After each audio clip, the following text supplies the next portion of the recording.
বিশ্বনবী বললেন কিয়ামতের আগ দিয়ে মানুষের মধ্যে আকাঙ্ক্ষায় প্রতিযোগিতা বেড়ে যাবে, প্রতিযোগিতামূলক টেন্ডেন্সি। কার চেয়ে কে বড় হতে পারে, কার চেয়ে কে বেশি টাকার পাহাড় বানাতে পারে, আছে না নাই? বিশ্বনবী বললেন ওয়া আনতারাল হুফাতাল উরাতাল আলাতা রিয়া আশ-শাইয়াতা তাওয়ালুনা ফিল বুনিয়ান। কিয়ামতের আগে এমন কিছু লোক যাদের গায়ে দেওয়ার মতো জামা ছিল না, পায়ে দেওয়ার মতো জুতা ছিল না, পেটে দেওয়ার মতো খাবার ছিল না, সমাজের কেউ তাদেরকে চিনতো না।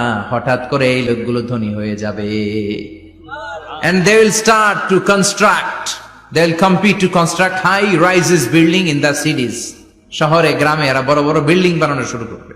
এই উঁচা উঁচা বিল্ডিং আমাদের সমাজে আছে না নাই? কৃষ্ণপুরে 2 তলা 3 তলা বিল্ডিং আছে নি? আছে। আজ থেকে 20 বছর আগে ছিল? আমি তো 20 বছর আগে যখন আসছি কিছুই ছিল না, খালি পানি আর পানি।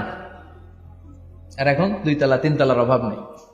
এই যে বিল্ডিং বানানোর প্রতিযোগিতা, কুমিল্লা শহরে আজ থেকে 20-25 বছর আগে 5 তলা 6 তলা একটা বিল্ডিং ছিল না, এখন 10 তলা 20 তলা আছে না নাই?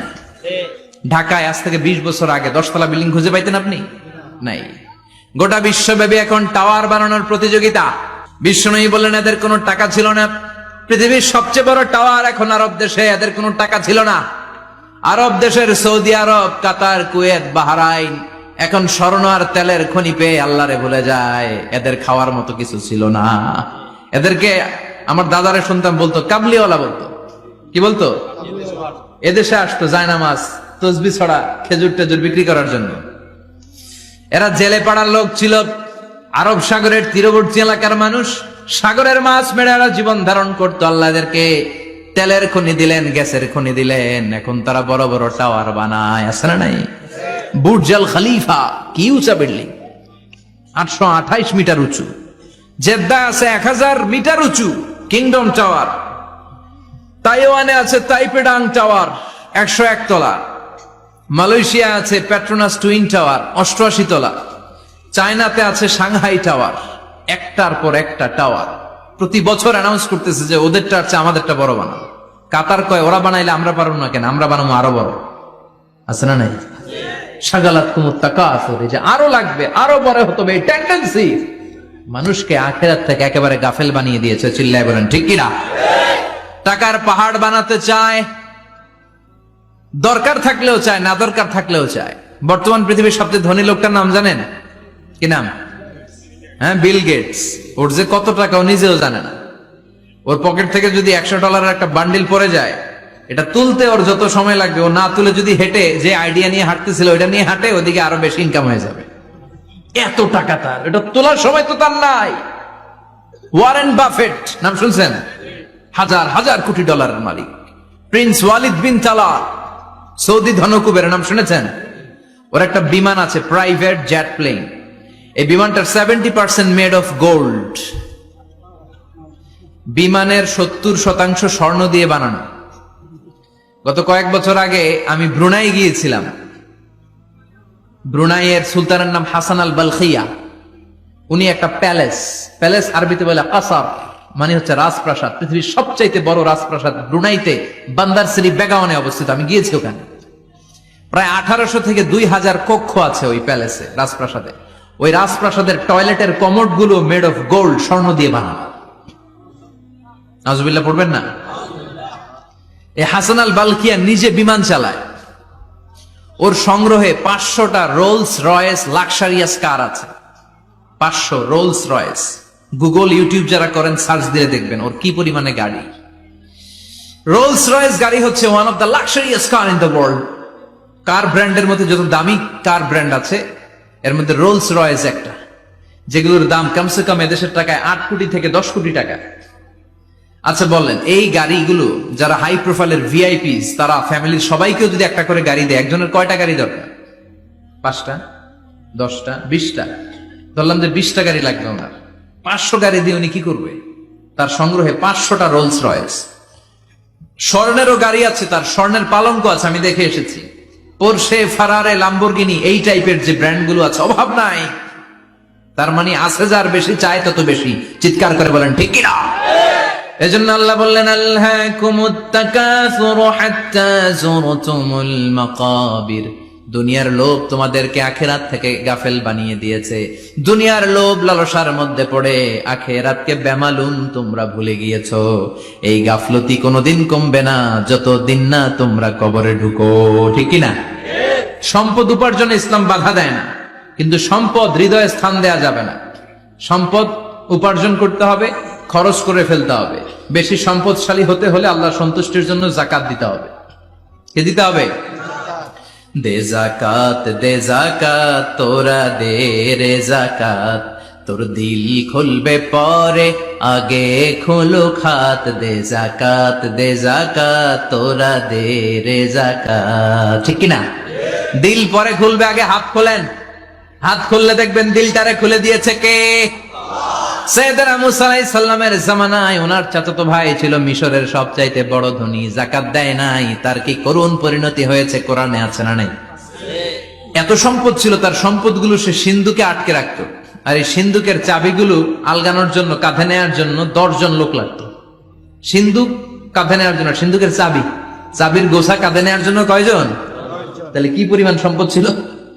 সাইয়েদনা মুসা বললেন, সম্পদের মালিক তুই হস নাই, আল্লাহ বানাইছে।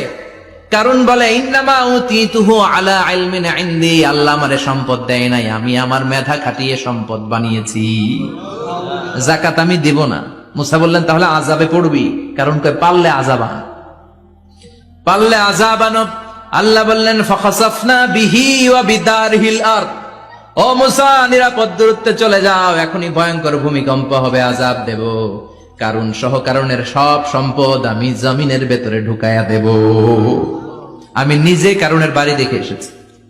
মিশরের রাজধানী কায়রো থেকে প্রায় 150 কিলো দূর একটা জেলা আছে, ফায়ুম জেলা। ওইখানে কারুনকে আল্লাহ তার সব সম্পত্তি সহ মাটিতে দাবিয়ে দিয়েছেন। দাবাতে দাবাতে হাঁটু পর্যন্ত যখন কারুন জমিনে দেবে যায়, ভাবছে উঠে যাবে। কোমর পর্যন্ত যখন মাটির মধ্যে দেবে যায়, ভাবছে উঠতে পারবে। গলা পর্যন্ত যখন দেবে যায়, হাত তুইলা কয় আমি ঈমান আনলাম। ও মুসা, সব সম্পদ তোর আর তোর আল্লাহর লইয়া যা, খালি আমারে বাঁচা, আমারে। সব গাদ্দারদের একই পরিণতি। ফেরাউনরেও যখন আল্লাহ লোহিত সাগরে পানি খাওয়াতে খাওয়াতে পেটটা এত বড়, হাত তুইলা কয় আনা মিনাল মুসলিমিন, আমি মুসলমান, আমি ভালো মানুষ। আল্লাহর কোরআন সাক্ষী, সে বলেছে আনা মিনাল। বনি ইসরাইলরা যে আল্লাহরে মানে, আমিও তারে মানি, আমিও আল্লাহর দলের একনিষ্ঠ কর্মী। আর পানি খাইতে পারি না, আল্লাহ বাঁচাও। আল্লাহ কয় আরো খা। শেষ, ফেরাউন শেষ, নমরুদ শেষ, কারুন শেষ। পুরো সম্পদ সহ আল্লাহ কারুনকে জামিনের ভেতরে দাবিয়ে দিলেন। এজন্য সম্পদ যাদের বেশি, যাকাত দেওয়ার দরকার আছে না নাই? দারিদ্রতা বিমোচনের জন্য যাকাত দিবেন। যাকাতের শাড়ি লুঙ্গি এইভাবে না, অনেকে কিন্তু দেয় জাকাতের শাড়ি, জাকাতের লুঙ্গি, জাকাতের গামছা, এরকম ডাকাইত আছে না নাই? বাংলাদেশে এমনও হয়েছে জাকাতের শাড়ি দিবে বলে সে পত্রিকায় নিউজ করেছে, আর ওই শাড়ি আনার জন্য শাড়ি দিবে 5000, মানুষ এসেছে 5 লক্ষ। পদপৃষ্ঠ হয়ে 11 জন নারী এক জায়গায় মারা গিয়েছে।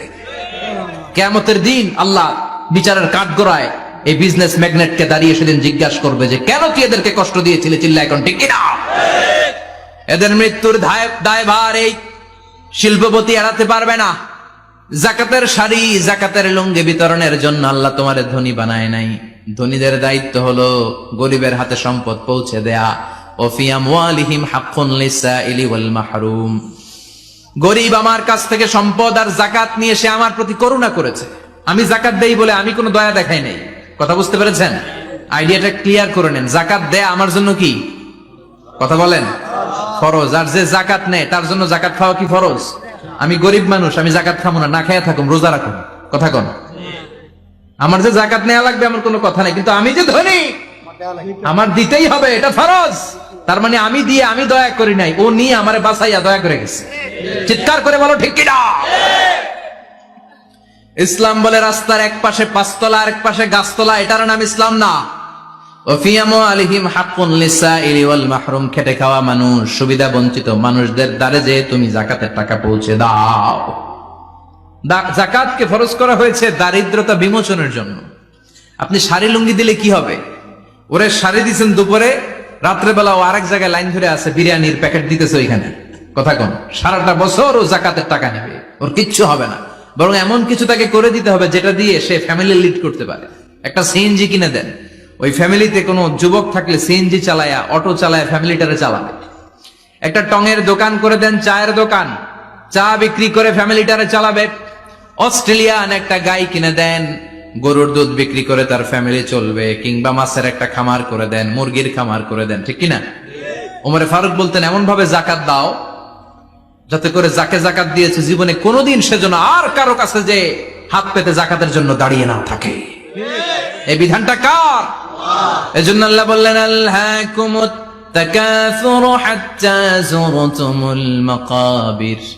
দুনিয়ার লোভ লালসা তোমাদের কমবে না যতদিন না তোমরা কবরে ঢুকো। কার কথা? চিল্লায় বলেন কার? এজন্য দুনিয়ার প্রতি যে আমাদের লোভ, এটা